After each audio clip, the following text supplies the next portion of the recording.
Assalamualaikum warahmatullahi wabarakatuh. Salam Pramuka. Izin memperkenalkan diri, nama saya Septiana dari program studi PGSD Universitas Lampung Angkatan 2021.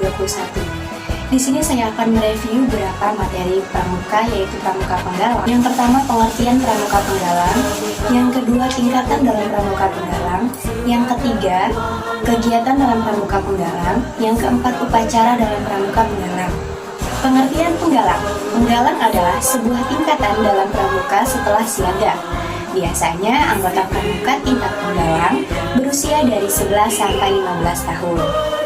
Materi yang kedua yaitu tingkatan dalam penggalang. Berdasarkan pencapaian syarat-syarat kecakapan umum, pramuka penggalang dapat digolongkan dalam beberapa tingkatan, yaitu penggalang ramu, penggalang rakit, dan penggalang terap. Kemudian penggalang Garuda. Tingkatan penggalang juga memiliki syarat-syarat kecakapan umum atau SKU dan syarat-syarat kecakapan khusus atau SKK yang harus dipenuhi untuk mendapatkan kenaikan tingkat atau tanda kecakapan umum atau TKU dan mendapatkan tanda kecakapan khusus. Penggalang ramu.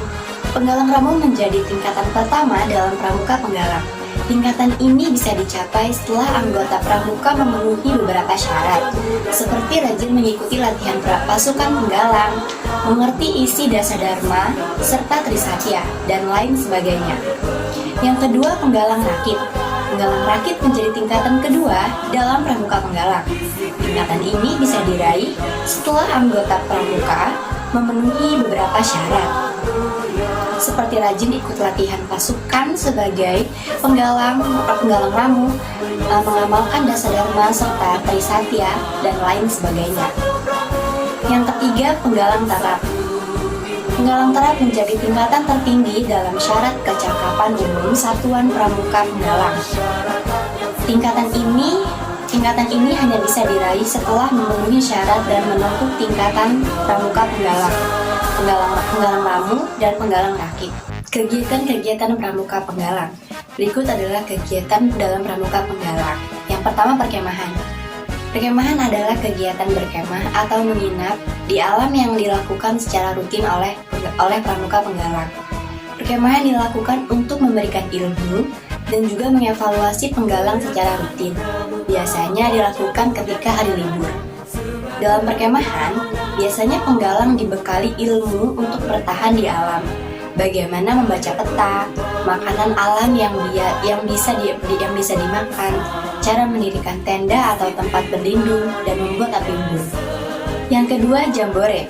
Dilansir dari Pramuka Universitas Mula Warman, jambore adalah pertemuan pramuka penggalang dalam bentuk perkemahan. Perkemahan besar yang diselenggarakan oleh Kuartir Gerakan Pramuka. Jambore diadakan secara bertingkat, mulai dari tingkat ranting, cabang daerah, hingga nasional yang diadakan setiap 5 tahun sekali. Jambore bahkan dilaksanakan secara internasional atau tingkat dunia sejak tahun 1920 di Inggris. Yang ketiga, lomba tingkat. Dalam pramuka, terdapat berbagai macam lomba keterampilan yang dilakukan antar individu atau regu secara bertingkat. Lomba tingkat penggalang dilakukan ketika berkemah dan terdiri atas lomba tingkat gugus depan atau LT1, lomba tingkat kuartir ranting LT2, lomba tingkat kuartir cabang LT3, lomba tingkat daerah LT4, dan lomba tingkat nasional LT5. Yang keempat, geladian pimpinan regu. Geladian pimpinan regu adalah kegiatan pramuka penggalang yang berupa pendidikan juga pelatihan untuk para pimpinan regu dan wakilnya. Geladian pimpinan regu diadakan oleh kuartir ranting dan cabang untuk memberikan keterampilan, wawasan, juga membentuk budi pekerti para pemimpin regu pramuka. Kegiatan yang kelima yaitu penjelajahan. Penjelajahan atau wild game adalah kegiatan pramuka penggalang dalam menjelajahi alam. Dalam penjelajahan biasanya dibentuk kelompok-kelompok yang harus menjelajahi suatu area dan menyelesaikan misi tertentu. Penjelajahan ini bertujuan membekali penggalang berbagai wawasan yang diperlukan untuk bertahan di alam, membentuk jiwa kepemimpinan, solidaritas, toleransi, dan kemampuan berpikir analisis. Yang keenam, latihan bersama. Latihan bersama adalah pertemuan yang dilakukan antar kuartir ranting, cabang, maupun daerah, di mana para penggalang akan berkumpul, berlatih bersama, saling berbagi wawasan, dan tidak jarang diadakan lomba persahabatan.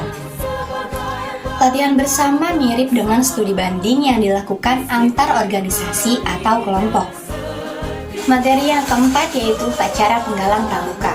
Yang pertama, upacara pembukaan latihan. Pelaksanaan upacara. Yang pertama, regu dipersiapkan. Lalu pemimpin regu dan pratama siap di tempat yang disediakan. Yang kedua, pembina upacara menempati tempatnya. Yang ketiga, pembantu pembina upacara berdiri di belakangnya pembina. Yang keempat, pemberi penghormatan kepada pembina upacara yang dipimpin oleh pratama dan dilanjutkan dengan laporan. Yang kelima, petugas pengibar bendera mengibarkan bendera sang merah putih. Untuk pengibaran bendera, penghormatan dipimpin langsung oleh pembina upacara. Yang keenam, pembina upacara membaca teks Pancasila dan diikuti oleh peserta. Yang kedelapan, petugas membaca teks Dasadharma. 9, pembina upacara memimpin doa dan dilanjutkan dengan kata pengantar. 10, selanjutnya pratama melapor kepada pembina upacara bahwa upacara telah selesai dan dilaksanakan. 11, pembina upacara dan pembantu pembina meninggalkan area upacara. Yang ke-12, upacara pembukaan latihan dibubarkan oleh pratama. Yang kedua, upacara penutupan latihan. Prosesnya yaitu yang pertama, pembina upacara dijemput oleh pratama. Yang kedua, pembina upacara menempati tempat yang sudah disediakan. Pembantu pembina berbaris di belakang pembina upacara. Yang ketiga, kemudian pratama memimpin penghormatan untuk pembina dan lanjut untuk melakukan laporan. Yang keempat, penurunan sang merah putih oleh petugas dan dipimpin oleh pembina upacara. Yang kelima, pembina upacara menyampaikan kata pengantar langsung dan dilanjutkan dengan memimpin doa. Yang keenam, pratama maju satu langkah dan menyampaikan pada pembina upacara bahwa upacara telah selesai dilaksanakan. Lanjut dengan melakukan penghormatan kepada pembina upacara. Yang ketujuh, pembina upacara dan pembantu meninggalkan arena upacara. Yang kedelapan, pasukan dibubarkan oleh pratama. Upacara yang selanjutnya yaitu upacara pelantikan penggalang. Pelaksanaan upacara penggalang. Yang pertama, pembina upacara menempatkan pada tempat yang telah disediakan. Yang kedua, pembantu pembina berdiri persis di belakang pembina upacara. Yang ketiga, pratama memimpin penghormatan kepada pembina upacara. Yang keempat, dilanjutkan dengan penggalang yang akan dilantik, kemudian diantar oleh pratama ke depan pembina upacara. Yang kelima yaitu tanya jawab antara pembina upacara dan anggota penggalang yang akan dilantik. Yang keenam, pernyataan tersebut seputar SKU. Yang ketujuh, penggalang yang akan dilantik membasuh wajah, mencuci tangan, mencuci kakinya sendiri, lalu dikeringkan menggunakan lap atau tisu. Kemudian diberi pewangi agar berbau segar. Yang kedelapan, doa bersama yang dipimpin oleh kakak pembina. Yang kesembilan, petugas pembawa bendera merah putih masuk ke dalam area upacara secara hati-hati dan pelan melalui samping kanannya pembina, lalu pembina upacara langsung memimpin penghormatan kepada sang merah putih. Demikianlah review materi pramuka dari saya, semoga video ini bermanfaat. Terima kasih telah menonton. Wassalamualaikum warahmatullahi wabarakatuh. Salam pramuka.